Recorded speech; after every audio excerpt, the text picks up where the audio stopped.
Hello and welcome to Out and Back. My name is Paul Kirwin and for Channel Signal. And my special guest today is George Couperthwait. And George and I worked very closely together in the Rosignol days when they were introducing the parabolic ski, and we were in the middle of all of that. And I was happy to be a small part of that team that was really successful. And George has moved to become president of, again, one of the hottest, well, the hottest ski, certainly in the United States, if not the world. George is the president of Stockli. And I'm thrilled to have George here as a guest today. And George, welcome. Thanks. It's glad to be here, and good to see you as always, Paul. My first question is, Stockli has done really well in the specialty channels and you've not gone online. And I'm wondering what your perspective is from the brick and mortar side of business, because all we're hearing since 2020 and the coronavirus is online and the power of online and how it continues to go up. Mm-hmm. And it's not that you have fought that, because you haven't, but you've been very successful in the brick and mortar area. And how did you work that, and how do you feel about that going forward? Well, I think so. The first part that's important is that the ski business, much like the outdoor business, has seen a dramatic increase in business because of COVID. So there's, the consumer needs and wants and desires to be outside, be healthy in a controlled environment that's safe, has really benefited the ski business as a whole. So that's the first part about it. I think as I look right now with what's going on in the business as a whole, is that inventory levels are dramatically low, like, off the charts low. We're sold out. At the same time, we had over 60% reorder rate this winter, and the retailers are predominantly sold out of our product. So kind of, the state of the business right now is, I would say, two things. It's really, really positive. And the good news is that it should carry over to next year, because we're going to leave people wanting more because of, lack of supply to meet all the demand. So that part, I would say, is really positive. In regards to online versus specialty, I think we can get into more detail a little bit later, but we didn't, when we started this thing, we really didn't build out a strategy to neglect e-commerce. Our strategy was just not to go direct, because when you're building a business, you have to decide at the end of the day who your customer was. And we decided at that point that we were going to be a specialty brand, a premium brand, but we were going to do it at the highest level. So we had to focus on being a distributor and a wholesaler first to build the business. And I think at the specialty level, when you look at what's going on in the business there's huge, significant investments that retailers have made in their business to really be a specialty retailer in regards to, ski finishing and tuning, ski boot fitting, all the different things that they can help make the sport better, but also improve the experience for the customer in their stores. So I think that's been a really big part of it. But then the second part was to understand that the e-commerce business really is a business. It's moved past the day where you build a website and you hope people came and you sold a bunch of stuff and you ordered more and you filled it. These guys are running really sophisticated businesses, and it's not the play on margin that most people would think, because the top 4 or 5 guys who are doing it are selling a lot of product. So they have to invest in marketing. They're investing a lot in analytics. They're investing in online advertising. They're investing in content, which is a huge, huge part of this. They're running, a lot of these bigger guys are running their own tests. So they're doing reviews and getting reviews from consumers as well. So I think that is, to, when you're starting a company, to look at it and go, yeah, we can go do that and support all that. It would have been a challenge. So this was really worked out well. And I think it's, people call it omni-channel. And I think it's more of a hybrid, because you still, skiers still require that certain amount of service. Every ski that's sold, the binding has to be tested by a dealer. Every boot that's fit, really has to be fit by a certified boot fitter. So all those services still are huge, huge, important part of this business. And I don't see that changing at all. How has rental affected your ski business? I talk with a lot of friends of mine that have said, well, I don't buy skis anymore because I can rent 2021 skis any place that I go, whether it be Park City or Taos or Killington or Stratton or wherever. And what's your opinion there? So there's two different ways to look at it. There's what we, normally in the business, we would call the rental business, which I always thought was kind of more the low end part of the business, where a person learning to ski didn't want to buy stuff, and they would go and have access to skis, boots, bindings, and poles, and they could adjust sizes and things like that easy. There's what I would call the demo or the test business, which is a different part of that. And so the original part of that business was really test, try before you buy, give the consumer a good experience. And then that evolved into what we call the modern day demo, where there's huge fleets of premium product all over the place that people get to go and rent for a day. So they don't, it kind of got amplified with pricing on carrying your skis on airplanes when you traveled, things like that. So when we started the business, one of the things that you had to look at was what are we and what can we do? We had this really, really great product. The first time I skied on a ski, it took 3 turns, and I called the guys in Switzerland and said, let's do this. And we've been working on a business plan with spreadsheets and all that for like 3 months. And I was blown away by the product. And that's really where you win, is really good product. So how do you target skiers and get as many people out on it as you can and do it in a cost-effective way? Partnering with those resorts and getting demo skis into those resorts was really an effective, very cost-effective marketing vehicle for us to turn people onto the skis. So we really, right from the beginning, targeted those demo programs to help build the brand, in essence. I think that still has evolved, and it still is a work in progress for us, because we're still exposing the end consumer to Stockli in a lot of cases for the first time. I think the demo, the need or the importance of the demo business have changed with COVID pretty dramatically, probably, because people are, if you look, SIA has a report out that showcases the number of skiers each year and the amount of participation they do. So if you look at that, we aren't, we talk about all this growth and everybody sees the lift lines and all that, but we aren't really bringing in that many more skiers. It's the frequency of those people skiing.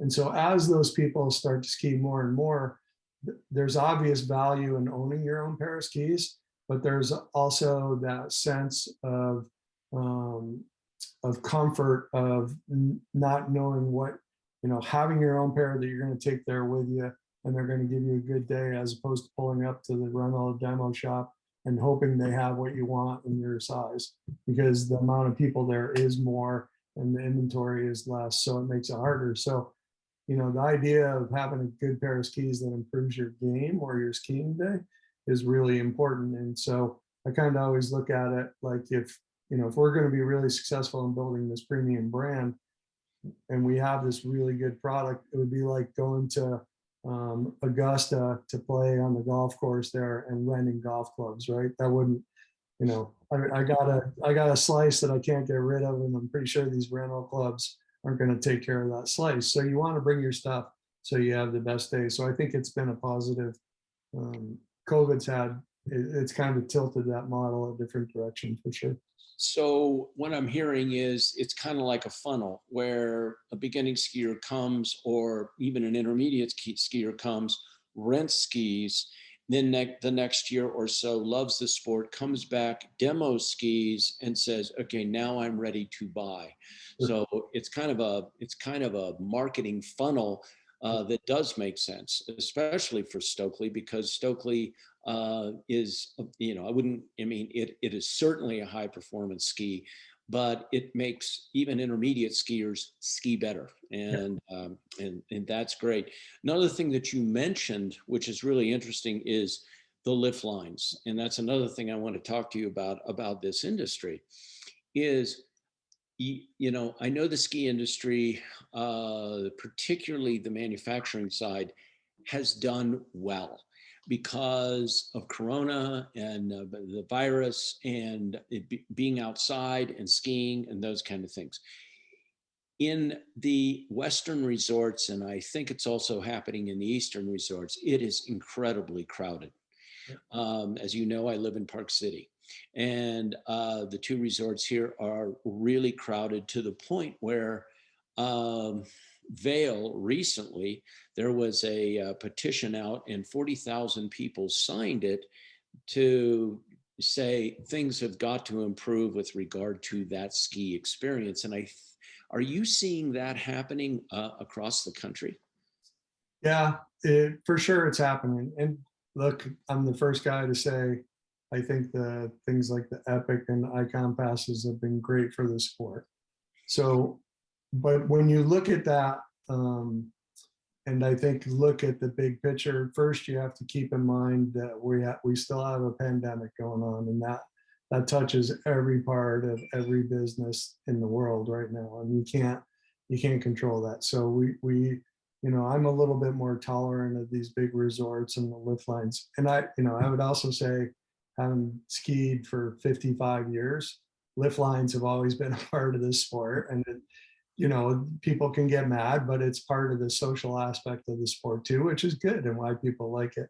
I grew up at a little resort called Greek Peak in upstate New York, and we used to go wait in the lift line for an hour. And my dad would complain, and it was back then you had to lace up your boots at home, drive for an hour to go skiing, and then drive home. So lift lines, I think, are a part of it. But for sure, there's an increase in the number of people that can go to these resorts, and an increase in the number of people that are there, particularly on weekends. But actually, even back here now, like if you go to Stowe or Sugarbush, especially Stowe, there's a lot more people skiing midweek. You used to get away with being the only guy there because everybody was at work, and now people, their work schedule is more flexible, so they're taking advantage of that during the week. So we see an increase in traffic with that as well.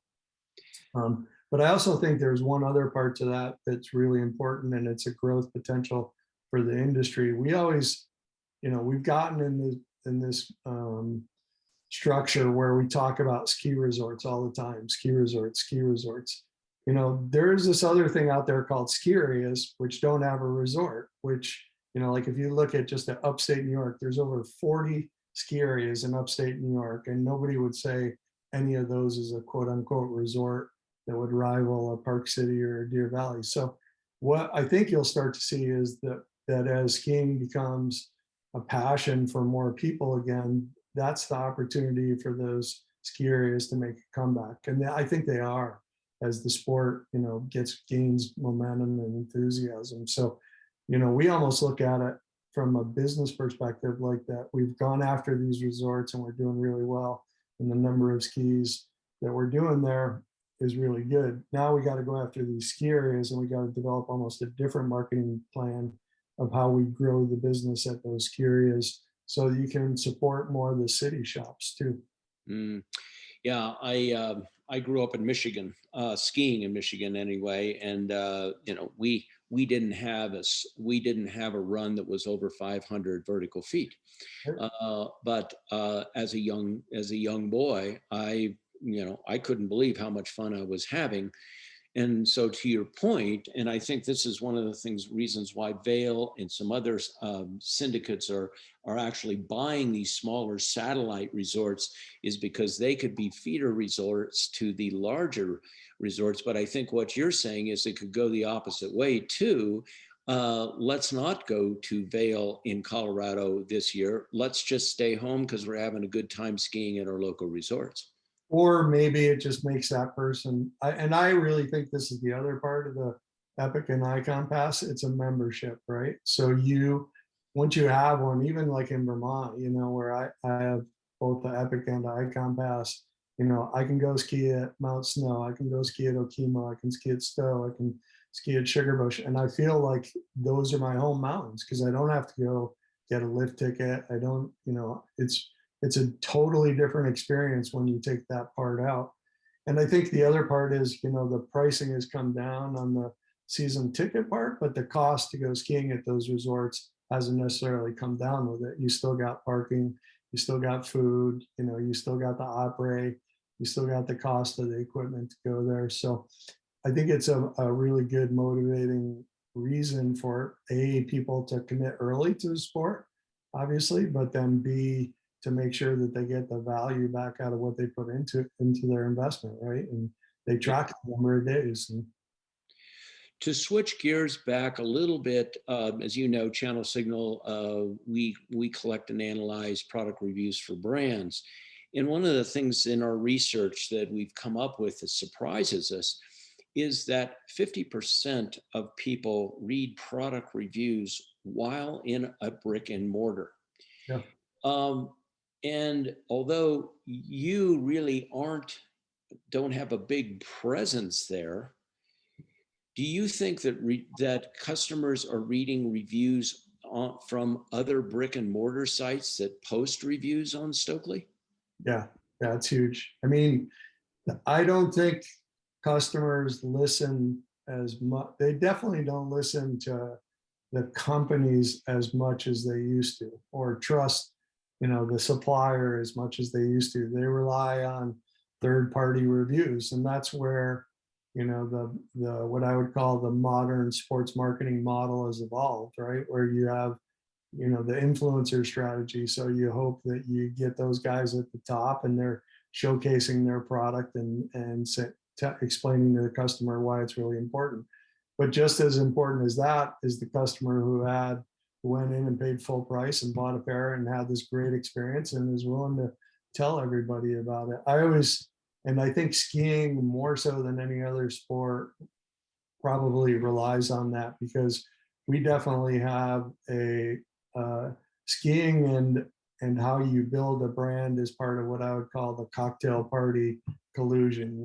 It's one of the only sports, if you really think about it, it's one of the very only sports where you spend more than half of your day on a chairlift with 5 or 6 other skiers looking down at what you just, the skis you just bought. And that's the first point that people talk about in their own experiences. And, oh, I don't like those. I, came out of those once and I hurt myself, or, oh, I had the best day ever on those. So that's been in the business for a long time. And that third party review, it's just been turbocharged by online presence and the reviews that they get. And that's where it comes into the point too, where you have to be careful, especially with a premium brand, in regards to limited distribution and choosing the right partners, because you want to make sure that, while we can guarantee that the product experience is good, we want to partner with the stores that can guarantee the consumer experience of purchasing the product is going to be equally as good. So last question, and it's love to get your take on it because you've thought about the industry for a long time. We have the Olympics coming up, and China is pretty much in lockdown because of COVID. There isn't going to be a large audience, if any audience at all. And how do you think that'll affect the sport? And, it's always been somewhat of a made for TV program. But, there was certainly when it's been in Europe. I mean, you've had the cowbells, and then, in the United States, that the crowd, especially in the downhill and slalom and giant slalom, how do you think that's going to affect the sport? How do you think it's going to affect the Olympics? I think as I look, over the years, and I've looked at sports, and there's always, Olympics, FIS, NCAA, there's always controversy and hurdles to overcome because of exterior things that happen, whether they be a pandemic or they be, not having good snow or human rights or all the different things that can be a part of that. At the end of the day, the lesson learned is the product is the athlete, and the athletes are they're the ones who always win for the value of these sports, and their stories and the results that they get too at these things. That's what makes people passionate about watching it and following it and being fans of it. So it would be great to have fans. I mean, we just watched the Hahnenkamm, and they had, which is arguably every year the Super Bowl of our sport, and they had limited people there, but it still meant the same things to the athletes. And so the athletes on that level are still putting in the same effort to try and get the result. It means something to have won the Hahnenkamm in the sport, something really big, and it means something to be a gold medalist in the Olympics too. And so I would expect that the story that those athletes tell and the performances that they do will overcome all this and probably provide good, in a world that could use some good entertainment right now, they'll probably provide some relief from everything else that's going on. Well, I think so. And I think I'd much rather watch the Olympics than I would, the 5 suggestions that my wife has for Netflix. So, well, George, this has been great. I knew it'd be a great interview. Thank you for your time, and thank you for being a guest on Out and Back. My guest has been George Couperthwait, who's the president of Stockli, one of the hottest, if not the hottest ski in the world. And thanks for your time, George. Thank you. My pleasure.